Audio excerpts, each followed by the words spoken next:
guys and talking with those guys and making some phone calls. He goes, that car is going to be hard to beat for the rest of the year.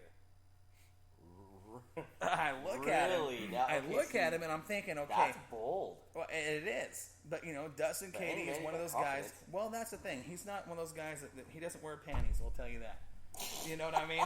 You mean his big boy britches? He'll say what he thinks, and I respect that. I respect that anybody's opinion. He was very confident in his race car, and he went out and he pulled it off. He got the win. He says that with Drager Performance and working with the guys from GRT, and one thing, we had a private conversation after there was nobody around after the races, and he told me what they did to that race car and the setup that's underneath it, and I'm looking at him like, are you serious? Yeah. And he's kind of like, he's got this smirk on his face, and he says, yep. It's exactly what he did. You know the thing too is that seems to be the trend for some drivers, and I'm not going to say any names.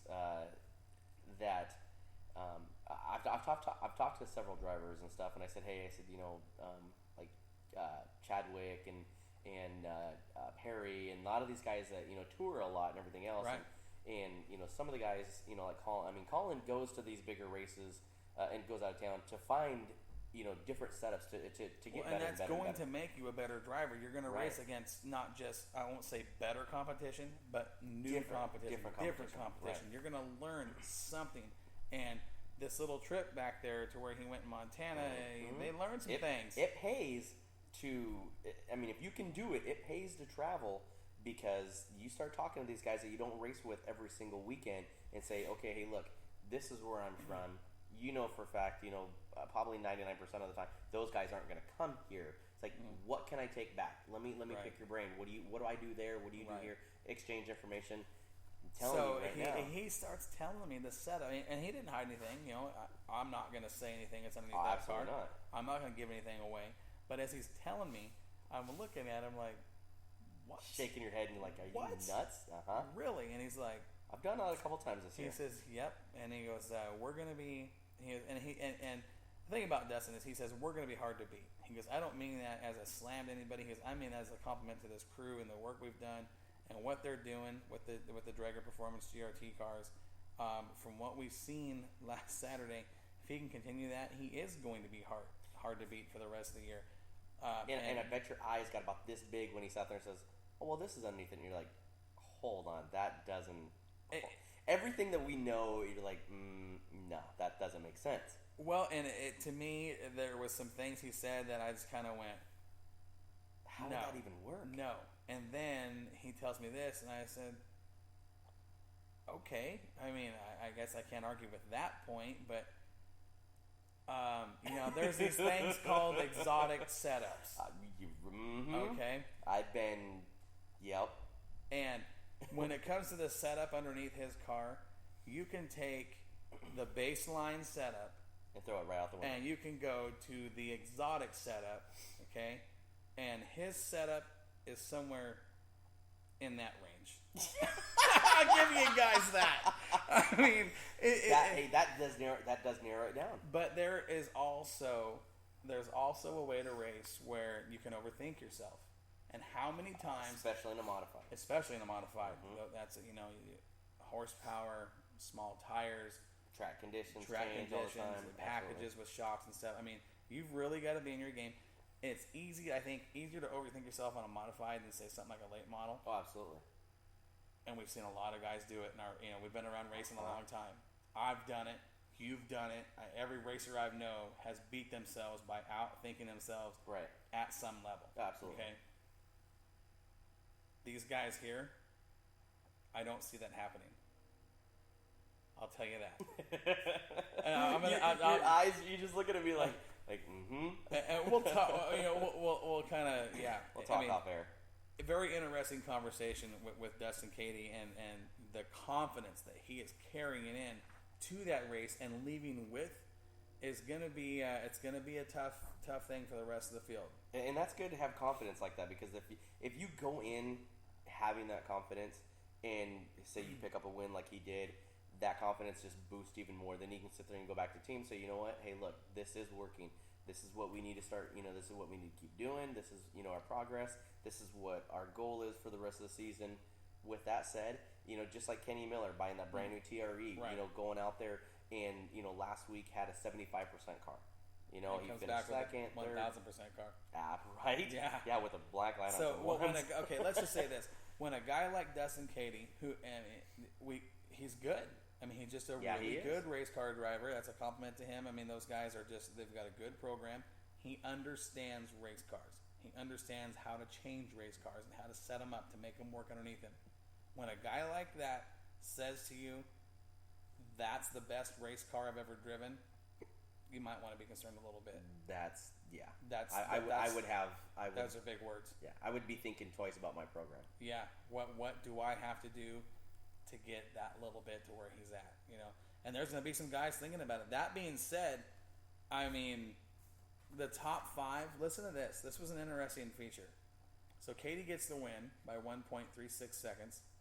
Kyle Yack was second. Gray Ferrando third. Okay, stop right there. We've talked about him the last 3-4 episodes, right? We talked about how, coming up through the season, starting in Yakima, right? Just didn't have the car. I mean, just started falling off. He spun out. He would get involved in accidents and stuff. Speed weeks, a little bit of issues. This last 3 times that he's been out, that guy has got better and better and better, and now finishing in an A main in where? Third. Good. He had a run, and I'll tell you, that race car that he was in, watching him run, that was hands down the best I've ever seen him run. See, that's awesome, man. He that was race working team right the there. high side. He was able to use the low side. He passed some cars. I mean, he didn't start third. He passed some cars to get there, and his car, it looked pretty darn good. So, and see, again, he's working with Colin Weinbarger, right. Discount Race Car Parts, Eddie up Day. there, Eddie Day, all those guys up there, they're working hand in hand, out of that stable, and it's just going to make him a better race car driver. Right. Hot Rod McCombs, the 04 Amco Transmissions car, was fourth, and rounding out the top 5, Mr. Brian Thompson pulling double duty in the modified. Finished in the top 5. Now, listen to this. Behind those guys was Sean Gentry, Tony Breakall, the Dash winner, C.J. Baker, Heat Race winner. Weinbarger was 10th. Roberts 11th. Justin Duty 12th. Maiden was 13th. I mean, it was one of those deals where the guys you absolutely just expect to be in the top 5, things didn't go their way, and there were some guys that stepped up and said, hey, this is cool, let's do it, And so what happened with Weinbarger? Just, it got caught up in some deals. There was heavy damage. I mean, the whole right side of the car was beat up and hanging off. And it was just, nothing that... Racing incident stuff? Yeah, just a racing deal, kind of rough night of racing for him, Same with Justin Duty, So, okay, so saying on that stuff, too, let me talk real quick or whatever. How is your fan base at Willamette Speedway? Because I kind of want to throw this out a little bit, is that usually up at Sunset, we have, like Willamette, we have some of the best fans around. I mean, for it being, a quarter mile bull ring and having, I mean, again, we were packed this week. It was awesome.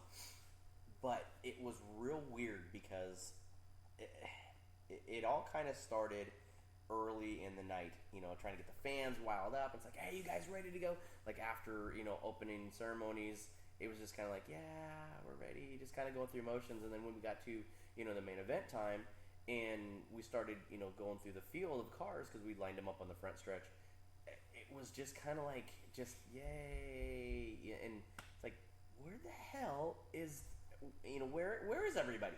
We had a lot of people from St. Helens and everything else, that came over and everything too. But it just seemed, even our track safety crew, and a lot of people just seemed like it was just like a weird vibe in the fan base. We had tons and tons of fans, and I was doing everything I could to be retarded enough to get these fans up on the feet. It's like, and then at one moment they're like, yeah, we're ready, but it's just kind of like, yeah, we're just here.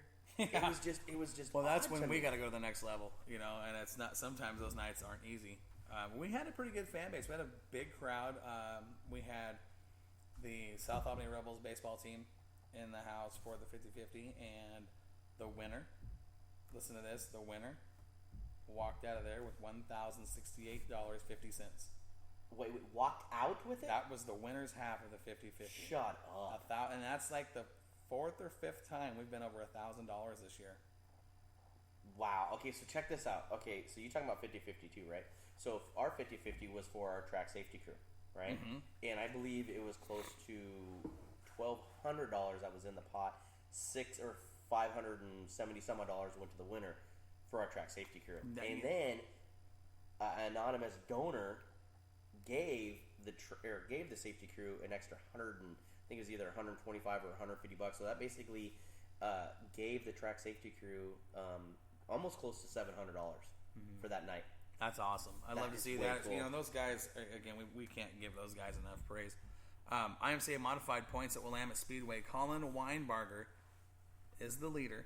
Okay, and this is why I like Willamette Speedway, because you don't typically have, even when a guy dominates, it's still, you know, for the second place guy, it's still doable. Right. Okay?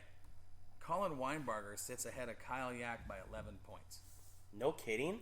11 points. That's crazy. Okay, 11 points. Literally, that's something that's. I mean, that's scary. One lap. That's one mistake on one lap. Okay, so listen to this is our 3rd place car in IMCA modified points at Willamette. Who do you think that is, Josh? I want to say John Campos.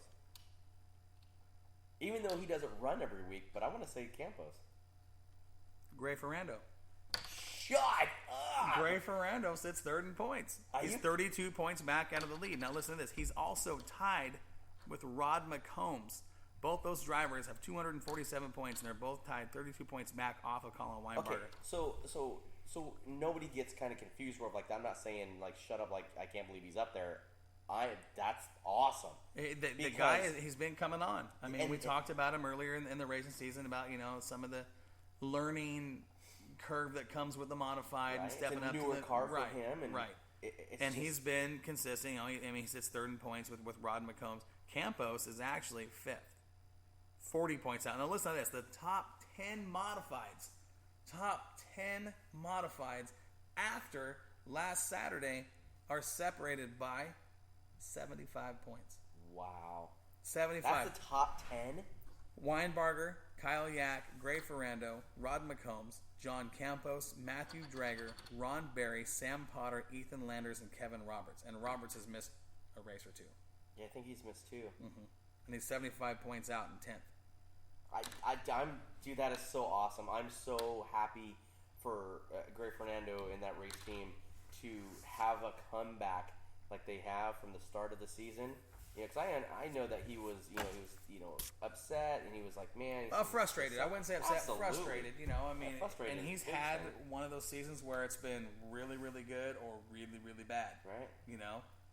That is frustrating. I mean, you've had him in the carts, and I've had him in the carts and the mini sprints. We put it like this: when I won my Duffy, when I won my 2-cycle championship, right? National championship. So I was on a roll. Literally, you know, we went and got that brand new Legend Extreme 2 chassis. You know, I was racing under the umbrella of Jason Gibbs. You know, for him. You know, and racing. You know, being factory supported. For Legend themselves, going to the Nationals. I mean, literally that year, you couldn't beat us. Next season, we went straight to Castle Rock. We blew a motor. Couldn't buy a win. Oh, I couldn't do any. And everybody's like, what the hell? Right? I mean, here's a Duffy winner and all that type of stuff. He's got all these championships and stuff and locals type of stuff for CKA. You know, and then all of a sudden now, you know, here's this guy that literally it looked like I've never driven in my life. Mm-hmm. You know, and it's just one of those things that, you know, the next year, the people and stuff that say weren't as good, or, you know, through mid-season, they're picking it up, they're looking at it, they're doing the research, they're changing things. I couldn't. I mean, I was stuck in my own little deal. I'm like, okay, that worked last year, this will work this year. Things, especially karting, things change fast. All day long. All day long. My big thing was when I left karting to come back, everybody got rid of the treads and they're racing on slicks. Right. And for me, that was like, this doesn't make sense. You know, dirt, slicks. With the SS series stuff, yeah. Yeah, and that was, and that'll really change the way a kart feels all day long. Now, but Burris, though, I will give Burris this, though. Burris has done, you know, Mark and his brother and his dad and all that type of stuff, they do fantastic job when it comes to the burst